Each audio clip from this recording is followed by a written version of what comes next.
Hey guys, welcome back to the Kelvin again. तो जी आज हम पहुंच चुके हैं अपने चैप्टर नंबर 5 जिसका नाम है ऑर्गेनाइजिंग। और ऑर्गेनाइजिंग में भी हमने काफी सारे एमसीक्यूज यानी कि नॉर्मल एमसीक्यूज कर लिए, असर्शन रीजन एमसीक्यूज हो गए। आज बारी है केस बेस्ड एमसीक्यूज करने की। तो आज हम शुरू करेंगे अपनी केस स्टडीज और उसके ऊपर उसके एमसीक्यूज हम करेंगे। ठीक है जी, उसके बेस पे उसके क्वेश्चंस हम करेंगे। तो चलिए विदाउट वेस्टिंग एनी टाइम हम शुरू करते हैं अपने केस बेस्ड एमसीक्यूज जिसकी केस स्टडी नंबर 1 है। तो पहली केस स्टडी क्या कहती है? Gauri was the managing director of a restaurant in Nainital called Healthy Kitchen। उसने वो मैनेजिंग डायरेक्टर है एक रेस्टोरेंट की जिसका नाम है healthy kitchen. The restaurant was doing well and the volume of the work started increasing slowly and steadily। उसका काम ठीक ठाक चल रहा है, कारोबार उनका बढ़ रहा है। Gauri was not able to manage all the work on her own। The increasing magnitude of work made it impractical for her to handle it all by herself। Moreover, her objective is to open more branches। उसका objective क्या है? Open more branches of this restaurant at different places। पहले इस paragraph का मतलब समझ लेते हैं। एक लड़की है गौरी जो मैनेजिंग डायरेक्टर है एक रेस्टोरेंट की जिसका नाम है हेल्दी किचन और वो ऑपरेट करती है नैनीताल से। ठीक है, बट उसका काम बढ़ रहा है, धीरे धीरे काम बढ़ रहा है, तो इसी के साथ उसके वर्कलोड भी बढ़ रहा है। तो वर्कलोड बढ़ने के साथ साथ वो सारी चीजें एक ही हाथ पे मैनेज नहीं कर पा रही है, वो अकेली मैनेज नहीं कर पा रही है। और उसका ऑब्जेक्टिव क्या है? अपने रेस्टोरेंट की ज्यादा से ज्यादा ब्रांचेस खोले। तो बट उसको परेशानी अभी नैनीताल में ही होने लगी। तो अब क्या होता है नेक्स्ट पैराग्राफ में? She appointed Nikhil as general manager of Healthy Kitchen Lucknow. उसने लखनऊ में एक ब्रांच खोली जिसके लिए उसने निखिल को अपॉइंट किया और उसका जनरल मैनेजर उसे बना दिया। And gave him the right to command his subordinates and to take action within the scope of his position. अब उसको थोड़ी बहुत अथॉरिटी भी दे दी, निखिल को थोड़ी बहुत अथॉरिटी दे दी कि भाई तुम जो है ट्रेन करो अपने सबऑर्डिनेट्स को, कमांड करो।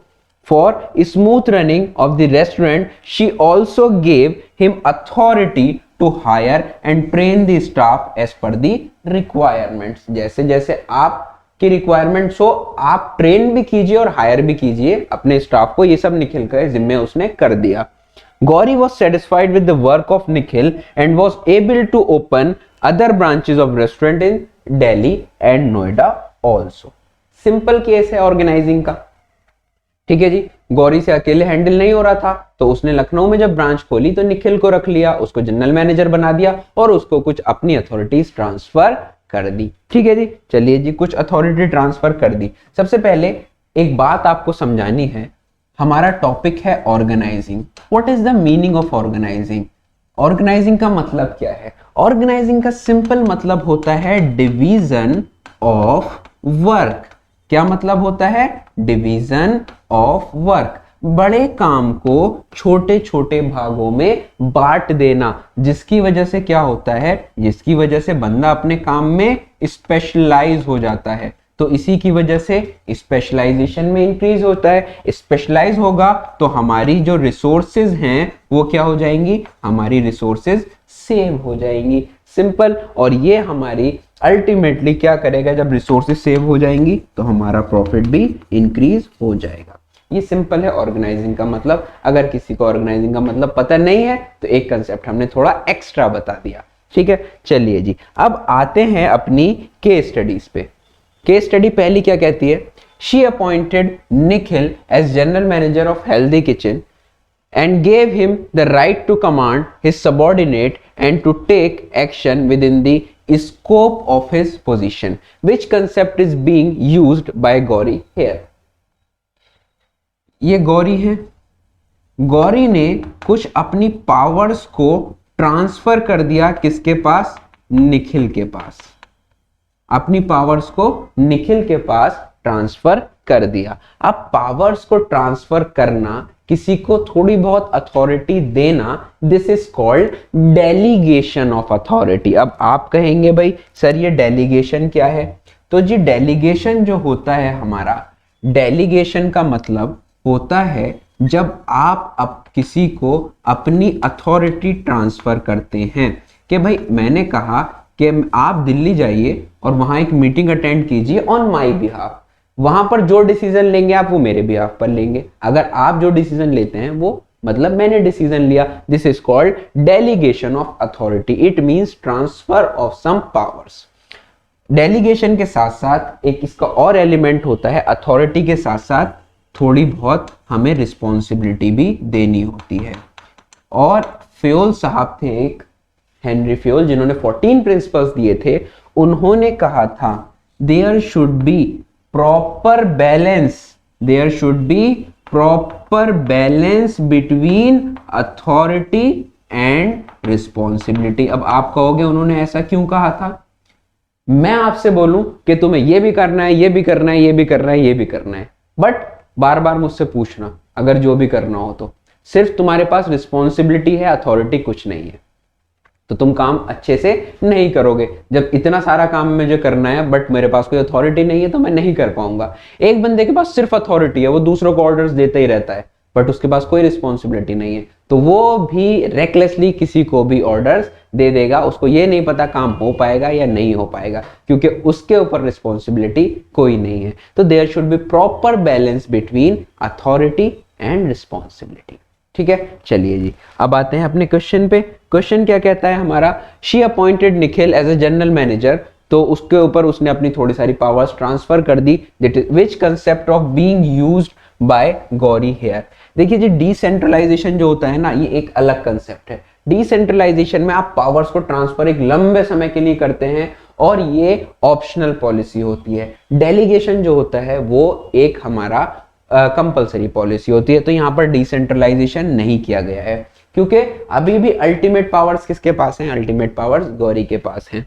Delegation is the right answer. Controlling मतलब होता है टू चेक और to monitor the work that work is going according to the plan or not. Directing means guiding and supervising. तो यहाँ पर बात किसकी करी है? उसने अपनी कुछ पावर्स को ट्रांसफर कर दिया, कुछ डिसीजंस लेने के लिए अथॉरिटी दे दी उसको, तो this is called delegation of authority. ठीक, चलिए आंसर हमारा क्या हो जाएगा? Answer is B, that is delegation. Next आते हैं, which of the following is shared through the concept use here. क्या चीज उसने शेयर करी है? Authority, information, responsibility, resources. तो हमने आपको बताया था डेलीगेशन के अंदर जो आप क्या ट्रांसफर करते हैं, आप अपनी अथॉरिटी या आप अपनी पावर्स को थोड़ा बहुत शेयर करते हैं दूसरे के साथ में। तो डेलीगेशन के अंदर authority is the right answer. Simple. तो इंफॉर्मेशन नहीं, रिस्पॉन्सिबिलिटी नहीं, रिसोर्सेज नहीं। ठीक, तो ये आ गया हमारा आंसर इज ए। सही है। अब चलते हैं नेक्स्ट क्वेश्चन पे। विच of the following is the main M behind using the concept here. क्या मेन एम होता है डेलीगेशन का कंसेप्ट को यूज करने के लिए? अब मैं कहूं अगर सारे काम मैं ही मैनेज करूंगा तो this is not possible. Gate भी मैं ही खोल रहा हूं, फाइल भी मैं तीसरे कमरे से उठा के ला रहा हूं, सारा आईटी का काम भी मैं ही देख रहा हूं। तो if I want to manage everything, एक पॉइंट ऐसा आएगा कि I will not manage anything. मैं जो मेरा मेन काम है वो भी नहीं करूंगा। तो डेलीगेशन में क्या करते हैं, हम अपनी थोड़ी सारी पावर्स को ट्रांसफर करके कुछ अपने जरूरी काम वो कर सकते हैं। पावर्स पता है हम कब ट्रांसफर करते हैं? जब हमें थोड़ा रूटीन वर्क कराना होता है कि भाई ये तो नॉर्मल काम है, कोई भी कर लेगा, जिसके अंदर हमें डर नहीं होता कि ये गलत हो जाएगा। हम वो चीजें अपनी किसी और से कराते हैं। अपनी पावर्स हम तब देते हैं बहुत इंटेलेक्चुअल काम हो जहां पर मेरी प्रेजेंस बहुत जरूरी है और मैं ही अल्टीमेट डिसीजन मेकर हूं वहां पर, तो उससे फर्क बहुत ज्यादा पड़ता है। आप उसके अंदर डेलीगेशन नहीं कर सकते। ठीक है। तो विच of the following is the main M. क्या मेन एम है कंसेप्ट हियर? कौन सा कंसेप्ट हुआ है? कंसेप्ट हुआ है डेलीगेशन। तो डेलीगेशन का मेन एम क्या होता है? Facilitation of growth, employee development, effective management, motivates employees. अब देखिए मैंने क्या कहा, आपने अपनी पावर्स को डेलीगेट किया रूटीन वर्क के लिए, तो आपने अपना समय बचा लिया। अब हर काम आप नहीं कर रहे हैं, आप काम कौन सा कर रहे हैं? जो कि मेन काम है, जो कि बहुत इंपॉर्टेंट काम है। अब मैनेजमेंट का दिमाग केवल और केवल इंपॉर्टेंट चीजों में लगेगा। आप मैनेजर हैं तो आप जो है केवल और केवल अच्छा ज्यादा इंपॉर्टेंट काम जो है वो करेंगे। तो मेन एम क्या होता है, देखिए सारे एम होते हैं बट मेन एम कौन सा होता है, मेन एम हमारा होता है कि मैनेजमेंट को वो काम कराएं मैनेजमेंट से जो मैनेजमेंट के लिए सबसे ज्यादा जरूरी है, जो अननेसेसरी वर्क है उसको हम डेलीगेट कर दें। तो आंसर हमारा फैसिलिटेशन ऑफ ग्रोथ यहां पर नहीं होगा, ये मेन एम नहीं होता। एम्प्लॉय डेवलपमेंट भी सेकंड और थर्ड एम होता है, मोटिवेट्स एम्प्लॉयज भी बाद में आता है। सबसे मेन एम होता है इफेक्टिव मैनेजमेंट। इफेक्टिव मैनेजमेंट का मतलब हम अपनी टाइम की बचत करते हैं, टाइम बचती है तो कॉस्ट भी बचती है। अब ये दोनों चीजें बच जाएंगी तो अल्टीमेट क्या होगा, प्रॉफिट होगा, ग्रोथ होगी, मोटिवेट होंगे एम्प्लॉयज, एम्प्लॉय की ग्रोथ होगी, एम्प्लॉयर की ग्रोथ होगी, ऑर्गेनाइजेशन की ग्रोथ होगी, सिंपल। तो सबसे मेन एम क्या होता है डेलीगेशन ऑफ अथॉरिटी का, कि आपका मैनेजमेंट बड़ा इफेक्टिव हो जाता है। ठीक, चलिए नेक्स्ट क्वेश्चन पे आते हैं। नेक्स्ट क्वेश्चन हमारा क्या कहता है, which statement regarding the concept of delegation is false. कौन सा कंसेप्ट डेलीगेशन के बारे में गलत है। It does not mean abdication, मतलब लोगों को हटाना नहीं है, बिल्कुल ठीक। आपकी पावर्स अगर आपने ट्रांसफर करी ये मतलब नहीं कि वो मैनेजर हो गया, ऐसा नहीं है, तो ये बात ठीक। It helps in expansion of an organisation, बिल्कुल ठीक। तो ये फॉल्स पूछा है, ये भी ट्रू है, ये भी ट्रू है। It is the key element in the effective organising, बिल्कुल ये वाली बात भी ठीक है, ये ट्रू है, तो ये आंसर नहीं होगा। It is an optional policy. देखिए जी, जो डेलीगेशन होता है, डेलीगेशन जो होता है वो हमारी कंपलसरी पॉलिसी होती है। अब आप पूछोगे मेरा मन नहीं कर रहा अपनी अथॉरिटी को डेलीगेट करने का, तो मैं कैसे कर दूं?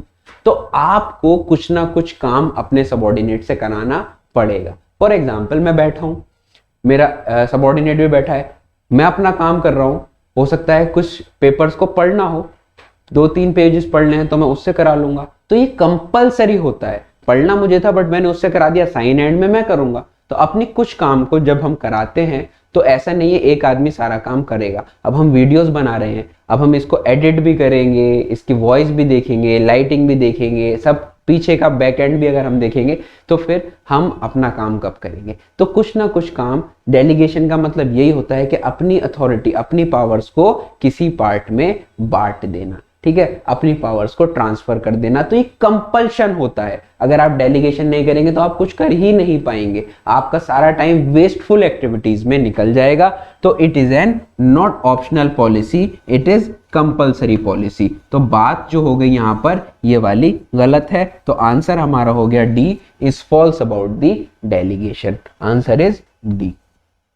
ठीक, चलिए चलते हैं अपनी नेक्स्ट केस स्टडी की ओर। नेक्स्ट केस स्टडी क्या कहती है, बड़ी छोटी सी है, चलिए बहुत अच्छी बात। Samar started a telecommunication company जिसका नाम है Dolphin to manufacture economical mobile phones for the Indian rural market with the 15 employees.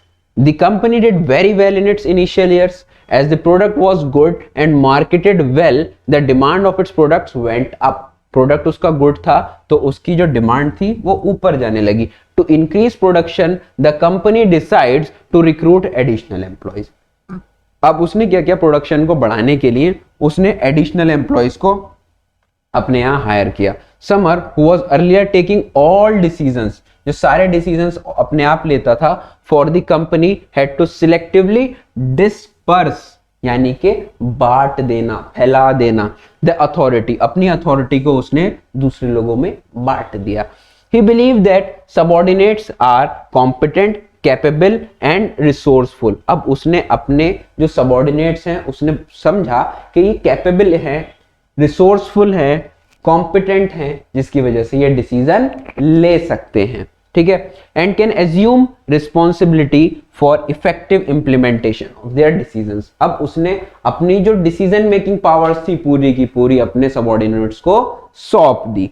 This paid off and the company was not only able to increase its production but also expanded its product range. अब देखिए यहां पर उसने एक दो चीजें नहीं की, उसने अपनी पूरी अथॉरिटी अपने सबऑर्डिनेट्स पे डाल दी। अब ये केस एक डिफरेंट केस बन जाएगा। पहले वाला केस क्या था, पहले वाला केस हमारा डेलीगेशन का केस था, अब ये एक डिफरेंट केस है। Summer who has earlier taking all decisions for the company had to selectively disperse the authority. Which concept of being referred here?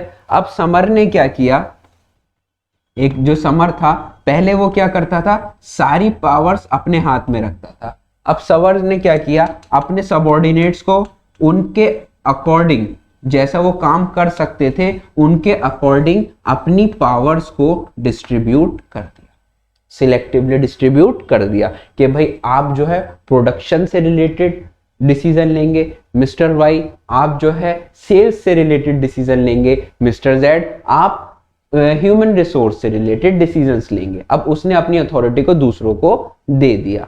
तो ये कौन सा केस है? Which concept is being referred here?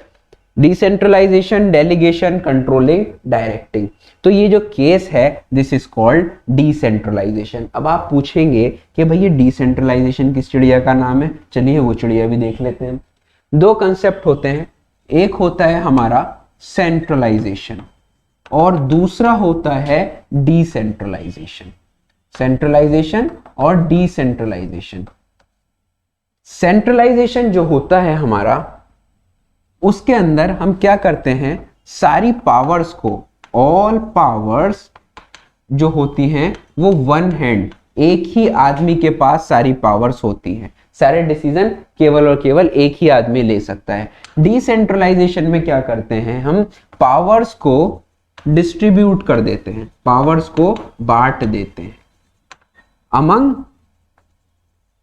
Different individuals.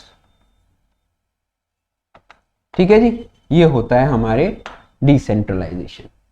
तो ये जो centralisation है ये पॉसिबल है किसी स्मॉल ऑर्गेनाइजेशन के लिए, अगर आपकी ऑर्गेनाइजेशन का साइज स्मॉल है, बट अगर आपकी ऑर्गेनाइजेशन लार्ज है और आप अपने एम्प्लॉयज पे भरोसा करते हैं तो अब आप क्या करेंगे, तब आप डिसेंट्रलाइजेशन की पॉलिसी को अप्लाई कर सकते हैं। और एक बात, डिसेंट्रलाइजेशन पॉलिसी जो होती है वो ऑप्शनल होती है। अब बहुत सारे बच्चों के दिमाग में आया होगा कि सर ये जो है डिसेंट्रलाइजेशन ये कुछ डेलीगेशन का जैसा नहीं है। हाँ बिल्कुल डेलीगेशन के जैसा है, बट डेलीगेशन में क्या होता है, आप अपनी कुछ पावर्स को ट्रांसफर करते हैं और हो सकता है आप 10-15 मिनट के लिए अपनी पावर्स को ट्रांसफर कर रहे हो, बट डिसेंट्रलाइजेशन में आप सामने वाले के ऊपर पूरी डिसीजन मेकिंग पावर डाल देते हैं कि भाई आप हेड है इस चीज के और आपका डिसीजन फाइनल होगा, आप मुझे बार बार डिस्टर्ब नहीं करेंगे। ठीक, अब आप जो होंगे वो सोल अथॉरिटी होंगे इस चीज का डिसीजन लेने के लिए और आप ही जिम्मेदार होंगे कि आपने उस जिस चीज का डिसीजन लिया है। तो this is a difference between decentralisation and delegation. अब ये ऑप्शनल पॉलिसी है। अब ये बहुत सारे लोग करते हैं डिसेंट्रलाइजेशन, बहुत सारे लोग नहीं करते। जिन लोगों को फियर होता है, जिनको भरोसा नहीं होता, वो डिसेंट्रलाइजेशन नहीं करते, इसीलिए इसको ऑप्शनल बोला गया है। बट डेलीगेशन हर बंदा करता है, थोड़ी बहुत देर के लिए, 1 दिन के लिए, 2 दिन के लिए, कुछ चंद घंटों के लिए भी करता है, दैट इज कॉल्ड डेलीगेशन। ठीक है, चलिए जी अब कंसेप्ट देखते हैं हमारा। तो उसने अपनी जो पावर्स को डिस्पर्स कर दिया, लोगों में बांट दिया। This is the case of decentralisation, this is the case of decentralisation. ठीक है, कंट्रोलिंग नहीं, कंट्रोलिंग का हमने मतलब बताया था, to check whether work is going according to the plan or not. It is the 5th function of the management. Directing means supervising, guiding, that is directing. और आपका delegation, delegation का मतलब dispersal of powers for the temporary purpose. ठीक, तो answer हमारा simple क्या हो गया, आंसर हो गया हमारा decentralisation, that is A decentralisation. चलिए नेक्स्ट क्वेश्चन पे आते हैं। Which of the following statement regarding the concept identified in question number 1 above is false. Question number 1 में कौन सा कंसेप्ट आया था हमारा, क्वेश्चन नंबर 1 में आया था हमारा डिसेंट्रलाइजेशन का कंसेप्ट। जब डिसेंट्रलाइजेशन क्या कहता है, पावर्स को क्या कर दो, पावर्स को डिस्पर्स कर दो। बल्कि हमने जो है पीछे की तरफ कहा भी था आपसे, it is an optional policy, it is an optional policy. बिल्कुल ठीक, हमने आपको यहां बताया था कि जरूरी नहीं कि हर कंपनी करे। ये कैसी है, ये ऑप्शनल पॉलिसी है। It is the result of policy decisions taken by top management.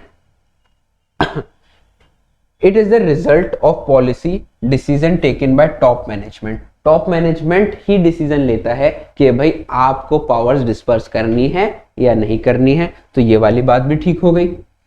It increase the role and the autonomy of lower level of management. It increase the role and autonomy, यानी कि ये जो decentralisation होता है इसकी वजह से जो आपका लोअर लेवल मैनेजमेंट है उसका रोल बढ़ जाता है, उसके पास डिसीजन मेकिंग पावर्स पहुंच जाती हैं। अब इससे क्या फायदा होगा, वो आपको बार बार डिस्टर्ब नहीं करेंगे, आपका मैनेजमेंट इफेक्टिव हो जाएगा, ज्यादातर वो अपने लिए, अब आपका भी समय बचेगा, आपकी ऑर्गेनाइजेशन का भी समय बचेगा। तो ये वाली बात भी बिल्कुल ठीक है। It implies concentration of authority at the apex management hierarchy. What is the meaning of apex? Apex का मतलब होता है सुप्रीम, सबसे बड़ा। तो ये क्या कह रहा है कि it implies concentration of authority. इसका मतलब डिसेंट्रलाइजेशन का मतलब ये है कि सारी पावर्स टॉप लेवल के पास हो, नहीं। वो कौन सा मेथड होता है, वो होता है सेंट्रलाइजेशन। सेंट्रलाइजेशन में होता है ऐसा कि भाई एक ही आदमी के पास सारी पावर्स हो, ठीक है जी। तो ये वाली बात हमारी गलत हो जाएगी, आंसर हो जाएगा D, that is concentration of powers at the apex management. तो ये वाला क्वेश्चन फॉल्स हो गया हमारा, डी, आंसर इज डी। ठीक, चलिए नेक्स्ट क्वेश्चन की ओर आते हैं। नेक्स्ट क्वेश्चन क्या कहता है, which of the following is not an advantage of the concept identified in the question 1 above. Question 1 में कौन सा कहा गया है, डिसेंट्रलाइजेशन। डिसेंट्रलाइजेशन का इनमें से क्या एडवांटेज नहीं है, ठीक है।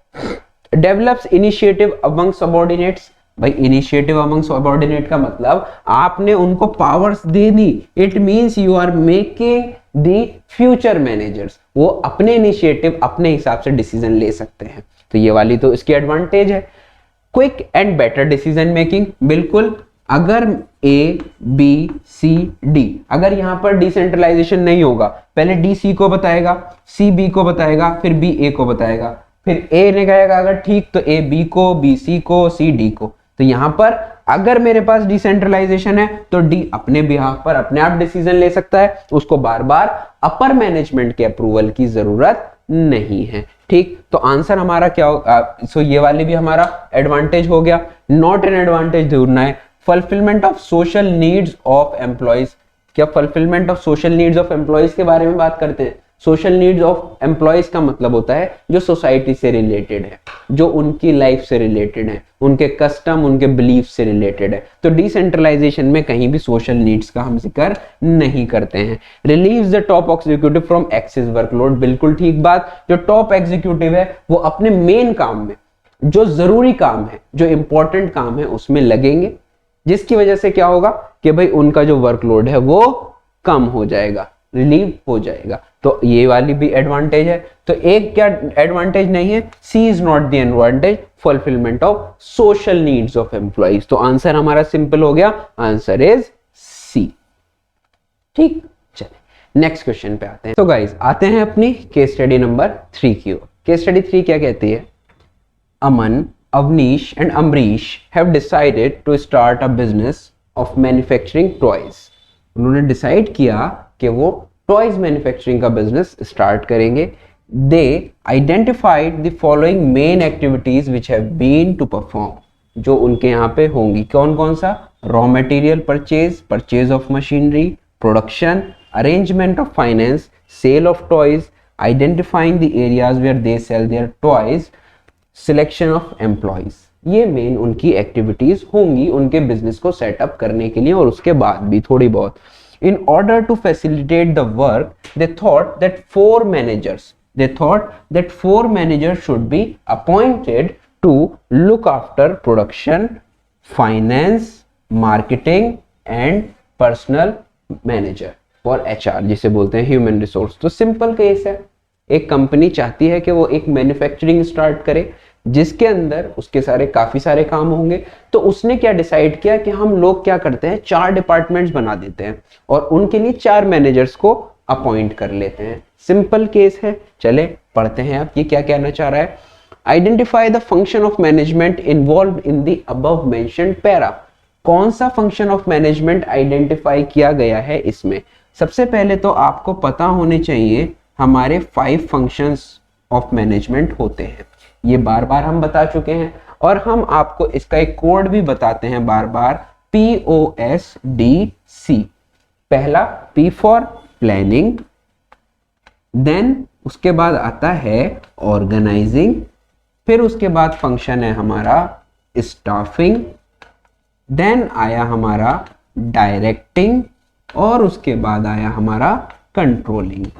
तो बात करते हैं कि वो क्या पूछता है कि कौन सा जो फंक्शन है वो अबव केस में बताया गया है। अबव केस में क्या किया, उसने अपने काम को 4 लोगों के बीच में बांट दिया, 4 मैनेजर्स के अंडर बांट दिया। तो कहीं हमने एक बात पढ़ी थी डिवीजन ऑफ वर्क की, डिवीजन ऑफ वर्क की बात हमने पढ़ी थी ऑर्गेनाइजिंग में, जहां पर हम काम को बांट देते हैं। बट अब देखते हैं यहाँ पे क्या कहता है, क्या यहाँ पे भी कुछ ऐसा ही है, उन्होंने अपने काम को बांटा है ना 4 लोगों में।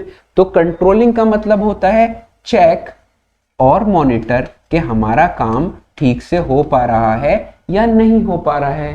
What is the meaning of organising? Organising means division of work. Staffing means putting the right person on the right job, putting the right person, या कह सकते हैं for example hiring. Directing means guiding और supervising. उसने क्या कहा था हमसे केस में, सिंपल उसने क्या कहा है, सिंपल उसने क्या कहा, they work they thought 4 managers should be appointed to look after production का अलग, फाइनेंस का अलग, और मार्केटिंग का अलग, ह्यूमन रिसोर्स का अलग। इन सब चीजों के फंक्शंस अलग अलग लोगों से कराए जाएंगे। तो यहां पर सिंपल केस है किस चीज का, डिवीजन ऑफ वर्क का। उसने पूरे काम को 4 डिपार्टमेंट्स बना करके 4 हेड, उसके अंदर 4 मैनेजर्स बना दिए। तो this is the function of management, that is organising. यहां पर ऑर्गेनाइजिंग फॉलो हुआ है, ठीक। तो आंसर हमारा सिंपल हो जाएगा B, that is organising. Next question पे आते हैं। नेक्स्ट क्वेश्चन क्या कहता है, which type of organisational structure is being planned. अब बात आती है what is the meaning of organisational structure. चलिए ऑर्गेनाइजेशनल स्ट्रक्चर के बारे में पढ़ते हैं। ऑर्गेनाइजेशनल स्ट्रक्चर क्या होता है और उसके टाइप कौन कौन से होते हैं ये पढ़ लेते हैं हम। ऑर्गेनाइजेशनल स्ट्रक्चर का मतलब क्या होता है, देखिए जी, स्ट्रक्चर का मतलब क्या हुआ, स्ट्रक्चर का मतलब होता है किसी चीज का हम जब ढांचा बनाते हैं, कोई आपने बिल्डिंग बनाई, it means you are developing first the structure of the building. उसका एक ढांचा आप बनाते हैं, फिर उसके ऊपर बिल्डिंग्स तैयार करते हैं, किसी चीज का फ्रेम बनाने के बाद में उसको तैयार करते हैं। तो बेसिकली ऑर्गेनाइजेशन स्ट्रक्चर में क्या होता है, हम अपनी पावर्स को डिस्पर्स करते हैं डिफरेंट डिफरेंट डिपार्टमेंट्स के अंदर, और उसके नीचे कितने लोग हैं हम उसके अंदर ये बताते हैं। हम बताते हैं कि भाई प्लान कौन करेगा और उस प्लान को ऑपरेट कौन करेगा। तो planning department and operating department, operational department हम अलग अलग बनाते हैं। तो बेसिकली ऑर्गेनाइजेशन स्ट्रक्चर बताता है कि हमने काम को किस तरीके से, पावर्स को किस तरीके से, प्लानर्स को क्या क्या काम दिया है, who will plan and who will work on the plan. अब बात करते हैं कि टाइप्स ऑफ स्ट्रक्चर कौन से होते हैं, कौन सा टाइप होता है, टाइप्स ऑफ ऑर्गेनाइजेशन स्ट्रक्चर। आपके कोर्स में मेनली 2 टाइप हैं ऑर्गेनाइजेशन स्ट्रक्चर के। सबसे पहला होता है दैट इज फंक्शनल स्ट्रक्चर। कौन सा स्ट्रक्चर, फंक्शनल स्ट्रक्चर। और दूसरा होता है हमारा डिविजनल स्ट्रक्चर। अब what is the meaning of functional structure and what is the meaning of divisional structure. Basically functional structure हम तब फॉलो करते हैं जब आपका प्रोडक्ट्स जो है वो कैसे हो, वो आपके लिमिटेड प्रोडक्ट्स हो। जैसे कि अबव केस में सिर्फ एक चीज बना रहे हैं, वो टॉयज बना रहे हैं। अगर टॉयज के साथ मान लीजिए वो कपड़े बनाते अलग, शूज बनाते अलग, ज्वेलरी बनाते अलग, तो उसके लिए स्ट्रक्चर दूसरा होता। तो जब आपका प्रोडक्ट्स लिमिटेड हो, 2-3 प्रोडक्ट्स आप बनाते हो, और उसके बाद उसके लिए स्पेशलाइजेशन की रिक्वायरमेंट हो, तो काम को आप केवल 2-4 डिपार्टमेंट्स में बांट सकते हैं। डिविजनल स्ट्रक्चर में क्या होता है, डिविजनल स्ट्रक्चर हम जब फॉलो करते हैं जब आपकी प्रोडक्ट लाइन बहुत बड़ी हो, जब आपकी प्रोडक्ट लाइन बहुत बड़ी हो, जब आप नंबर ऑफ प्रोडक्ट्स मैन्युफैक्चर करते हो, तब आप क्या करते हैं, प्रोडक्ट के बेस पे डिविजनल स्ट्रक्चर बनाते हैं। इसके अंदर आप एग्जांपल लें तो कोई भी कार मैन्युफैक्चरिंग कंपनी, देखिए भाई कार मैन्युफैक्चरिंग कंपनी जो होती है, हम देखते हैं कि वो कार बनाती है, सिर्फ पहले से 8 10 15 किस्म की कार बनाती है डिफरेंट डिफरेंट वैरायटीज में, बट उसका काम क्या है, सिर्फ कार बनाना। वहीं अगर हम देखें इसके अंदर एग्जांपल लें रिलायंस का, रिलायंस में क्या होता है, सिर्फ वो एक चीज नहीं बनाते। रिलायंस के अंदर वो देखें आप कैसे बनाएंगे, वो ज्वेल्स बनाते हैं, रिलायंस फ्रेश है, रिलायंस ट्रेंड्स है, रिलायंस जियो है। तो अगर वो सिर्फ एक ही डिपार्टमेंट बना करके सारी चीजों को कंट्रोल करेंगे तो उनके लिए बड़ा हेक्टिक हो जाएगा। तो जिसकी प्रोडक्ट रेंज बहुत ज्यादा होती है तो वो फॉलो करता है कौन सा स्ट्रक्चर, डिविजनल स्ट्रक्चर। तो अब यहाँ पर ज्वेल्स फ्रेश, इसके अंदर अलग अलग मैनेजर होंगे, इसके अंदर अलग अलग मैनेजर होंगे, यहाँ पर अलग और यहाँ पर अलग। अब यहाँ पर क्या फायदा होगा, ये जो मैनेजर होंगे ये केवल और केवल किससे रिलेटेड डिसीजन लेंगे, ये केवल और केवल रिलायंस फ्रेश से रिलेटेड डिसीजन लेंगे। यहाँ पे जो मैनेजर्स होंगे ये केवल और केवल जियो से रिलेटेड डिसीजंस लेंगे। ठीक है, तो चलिए आते हैं अपने क्वेश्चन पे। क्वेश्चन क्या कह रहा है, which type of organisation structure is being planned, आप उनको कौन सा ऑर्गेनाइजेशन स्ट्रक्चर प्लान करके देंगे। मेरे हिसाब से जब वो लोग सिर्फ और सिर्फ किस में डील करने वाले हैं, टॉयज में, तो इसका मतलब उनका प्रोडक्ट कैसा है, लिमिटेड प्रोडक्ट्स हैं उनके पास, तो उनको बहुत बड़े स्ट्रक्चर की जरूरत नहीं है। वो केवल और केवल कौन सा फॉलो कर सकते हैं, वो फंक्शनल स्ट्रक्चर फॉलो कर सकते हैं, जिसके अंदर उन्होंने क्या करेंगे, अपने डिपार्टमेंट को वैसे ही उसने कहा कि 4 जगह पे बांट दिया है कि एक एचआर में, एक प्रोडक्शन में, एक फाइनेंस में और एक सेल्स में। अब इसके नीचे सारे प्रोडक्शन से रिलेटेड काम होंगे, इसके नीचे सारे फाइनेंस से, इसके नीचे सारे सेल्स से और इसके नीचे एचआर से। तो जब आपके लिमिटेड प्रोडक्ट्स होते हैं तो आप कौन सा फॉलो करते हैं, फंक्शनल स्ट्रक्चर। डिविजनल स्ट्रक्चर जब फॉलो करेंगे जब आपकी प्रोडक्ट लाइन बहुत लंबी है। अब वो टॉयज भी बना रहे होते, वो कंप्यूटर्स भी बना रहे होते, वो कपड़े भी बना रहे होते, वो बैग्स भी बना रहे होते, तो वो डिविजनल स्ट्रक्चर फॉलो कर सकते थे, क्योंकि डिविजनल स्ट्रक्चर के अंदर कॉस्ट बहुत ज्यादा आती है हमारी। मैट्रिक स्ट्रक्चर आपके कोर्स में नहीं है, नन ऑफ दीज भी आपका नहीं होगा, तो आंसर हमारा सिंपल हो जाएगा functional structure. Answer is a, that is functional structure. चलिए जी नेक्स्ट पे आते हैं। नेक्स्ट क्या कहता है, which of the following is the first and foremost step in the function of management identified in question number 1। पहले तो ये बताइए क्वेश्चन नंबर 1 में फंक्शन ऑफ मैनेजमेंट था कौन सा, क्वेश्चन नंबर 1 में हमारा था ऑर्गेनाइजिंग। अब बात क्या कर रहा है वो, अब देखिए यहाँ पे कंफ्यूज करने के लिए, विच of the following is the first and foremost step in the function of management, that is question 1। अब क्वेश्चन नंबर में क्या था, ऑर्गेनाइजिंग। अब वो हमसे पूछना चाह रहा है कि भाई ऑर्गेनाइजिंग का जो प्रोसेस है या ऑर्गेनाइजिंग के जो स्टेप्स हैं उसके अंदर पहला स्टेप कौन सा होता है, which is the first step of process of organising या स्टेप्स इन्वॉल्व इन ऑर्गेनाइजिंग। चलिए हम बताते हैं आपको कौन कौन सा प्रोसेस में स्टेप्स इन्वॉल्व होते हैं। तो स्टेप्स ऑफ ऑर्गेनाइजिंग, ऑर्गेनाइजिंग के कौन कौन से स्टेप्स होते हैं। ऑर्गेनाइजिंग के स्टेप्स जो होते हैं, सबसे पहला स्टेप होता है, सबसे पहले आपको ये आइडेंटिफाई करना है कि भाई काम क्या है, तो इसको बोलते हैं identification, identification and division of work, identification and division of work. फिर उसमें क्या करेंगे आप, फिर करते हैं हम डिपार्टमेंटलाइजेशन, डिपार्टमेंटेशन जिसको बोलते हैं, डिपार्टमेंटलाइजेशन। नेक्स्ट हम क्या करते हैं, थर्ड में हम करते हैं assigning of duties, assignment of duties. और लास्ट हमारा होता है एस्टेब्लिशिंग रिपोर्टिंग रिलेशनशिप, कि कौन किसको रिपोर्ट करने वाला है। ठीक है जी।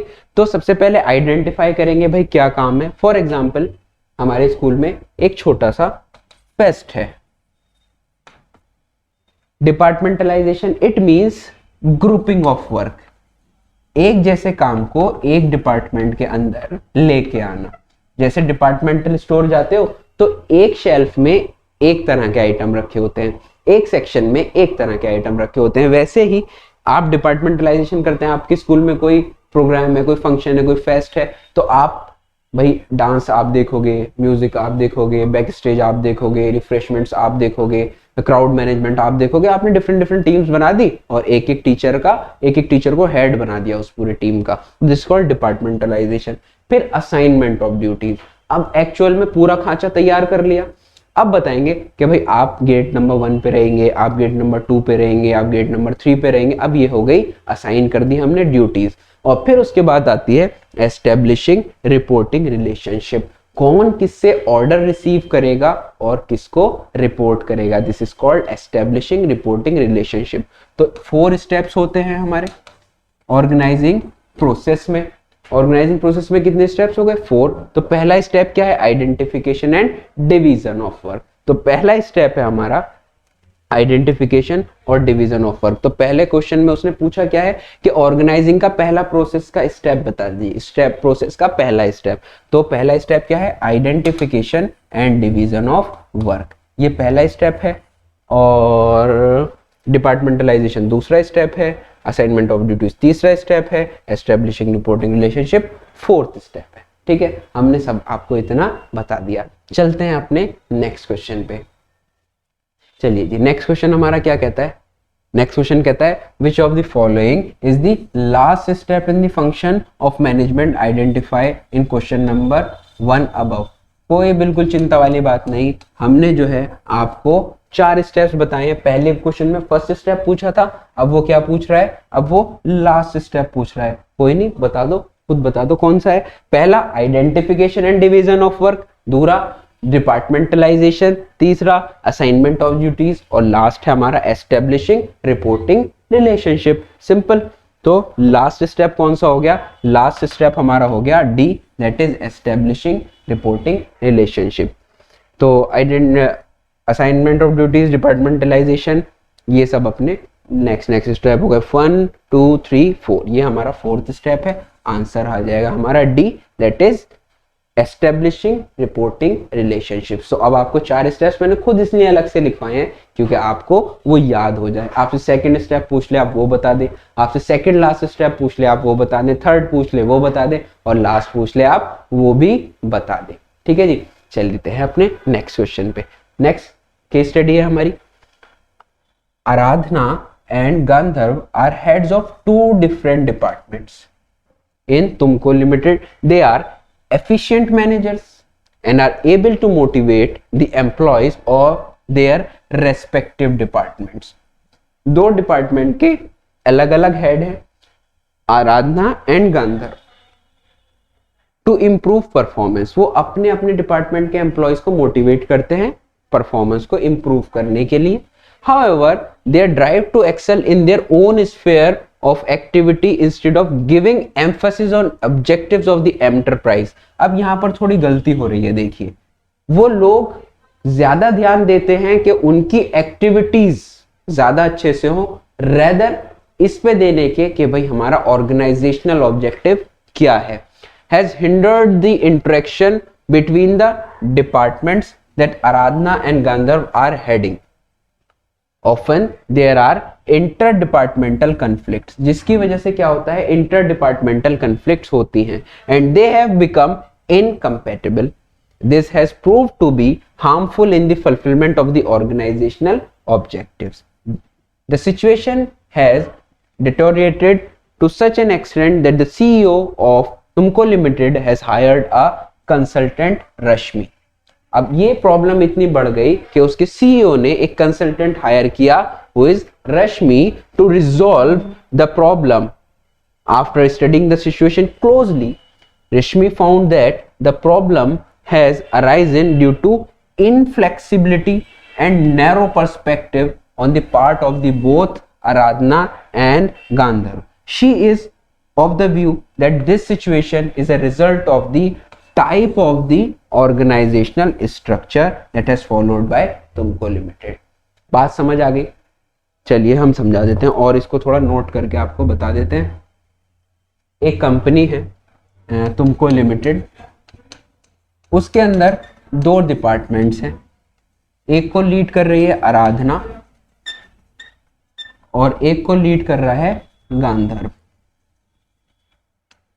ठीक, अब क्या होता है, आराधना फॉर एग्जाम्पल डिपार्टमेंट एक्स की मैनेजर है और गांधर्व जो है वो डिपार्टमेंट वाई का मैनेजर है।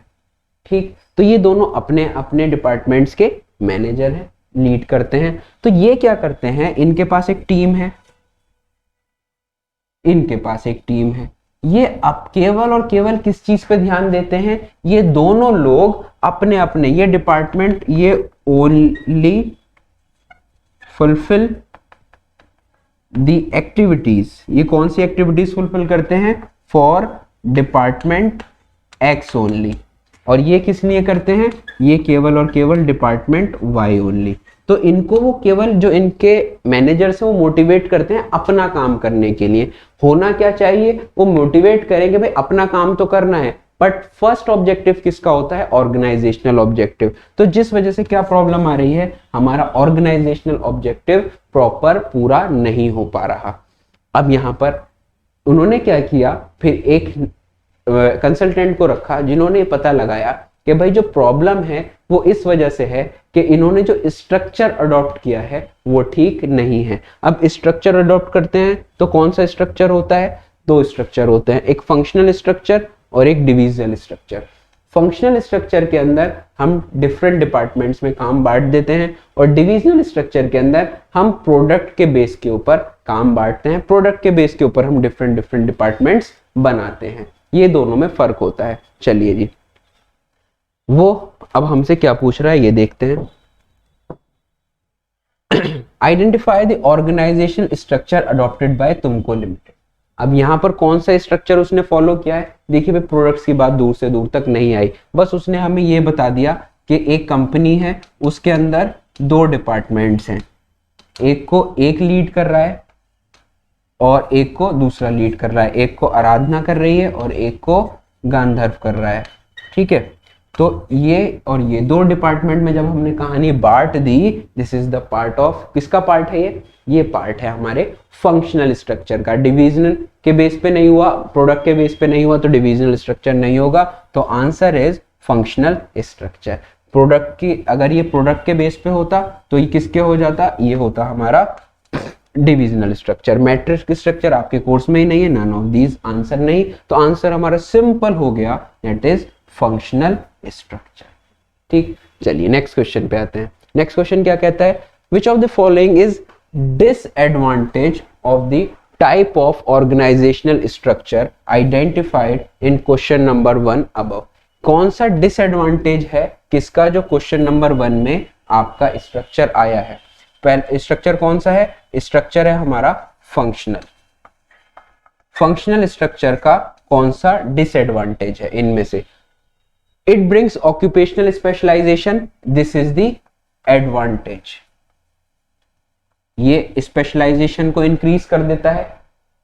It minimise the duplication of efforts, duplication of efforts को ये मिनिमाइज कर देता है, तो दिस इज द एडवांटेज, ये भी एडवांटेज है।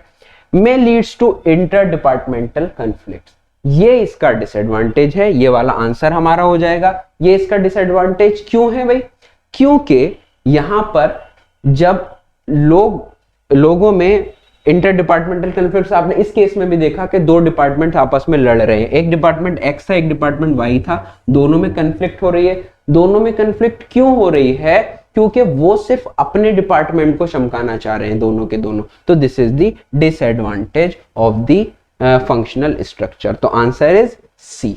ठीक है, चलिए नेक्स्ट क्वेश्चन पे आते हैं। नेक्स्ट क्वेश्चन क्या कहता है, which of the following is an advantage of the type of structure identified in question number 1 above. कौन सा स्ट्रक्चर है, सबसे पहले तो ये बताइए फंक्शनल।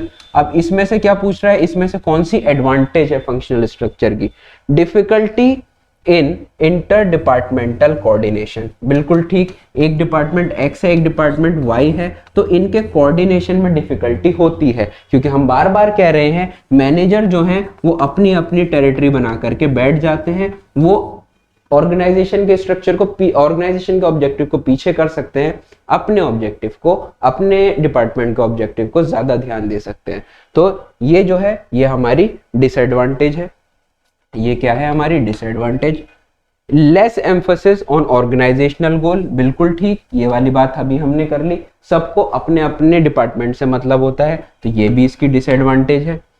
इनफ्लेक्सिबिलिटी अमंग पीपल, यानी कि जो फ्लेक्सिबिलिटी प्रोवाइड नहीं करता है, ये फ्लेक्सिबिलिटी प्रोवाइड नहीं करता है, तो ये भी इसकी डिसएडवांटेज है। बिल्कुल ऐसा ही होता है, जो आपके मैनेजर ने कहा आपको वही काम करना है।